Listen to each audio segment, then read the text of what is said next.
ओम गणपते नमः। श्रीमद्भगवद्गीता 12वां अध्याय। अर्जुन बोले, जो अनन्य प्रेमी भक्तजन पूर्वोक्त प्रकार से निरंतर आपके भजन ध्यान में लगे रहकर आप सगुण रूप परमेश्वर को और दूसरे जो केवल अविनाशी सच्चिदानंद घन निराकार ब्रह्मा को ही अति श्रेष्ठ भाव से भजते हैं, उन दोनों प्रकार के उपासकों में अति उत्तम योगवेत्ता कौन है? श्री भगवान बोले, मुझ में मन को एकाग्र करके निरंतर मेरे भजन ध्यान में लगे हुए जो भक्तजन अतिशय श्रेष्ठ श्रद्धा से युक्त होकर मुझ सगुण रूप परमेश्वर को भजते हैं, वे मुझको योगियों में अति उत्तम योगी मान्य हैं। परंतु जो पुरुष इंद्रियों के समुदाय को भली प्रकार वश में करके मन बुद्धि से परे सर्वव्यापी अकथनीय स्वरूप और सदा एक रस रहने वाले नित्य अचल निराकार अविनाशी सच्चिदानंद घन ब्रह्मा को निरंतर एक ही भाव से ध्यान करते हुए भजते हैं, वे संपूर्ण भूतों के हित में रत और सब में समान भाव वाले योगी मुझको ही प्राप्त होते हैं।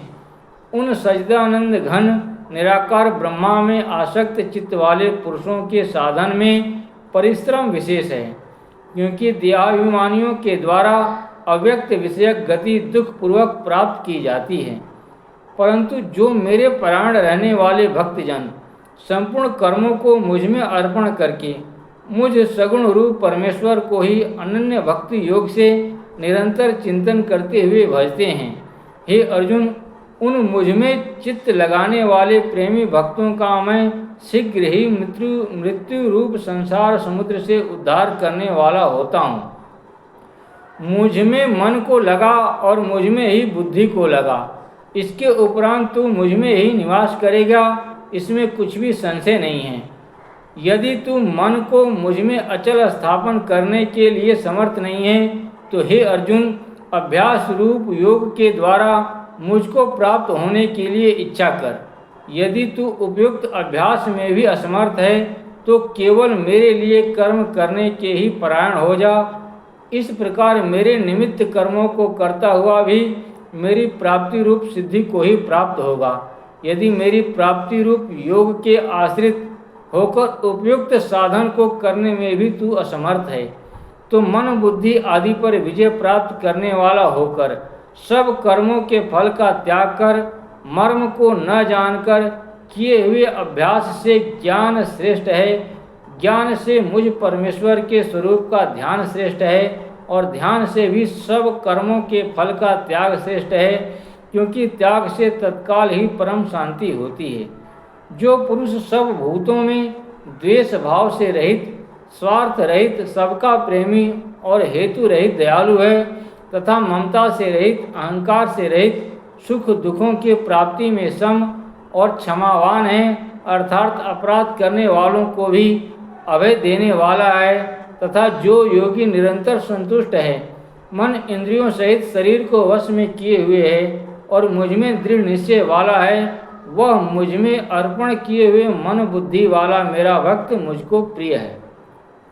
जिससे कोई भी जीव उद्वेग को प्राप्त नहीं होता और जो स्वयं भी किसी जीव से उद्वेग को प्राप्त नहीं होता, तथा जो हर्ष अमर्ष भय और उद्वेग आदि से रहित है, वह भक्त मुझको प्रिय है। जो पुरुष आकांक्षा से रहित, बाहर भीतर से शुद्ध, चतुर, पक्षपात से रहित, दुखों से छूटा हुआ है, वह सब आरंभों का त्यागी मेरा भक्त मुझको प्रिय है।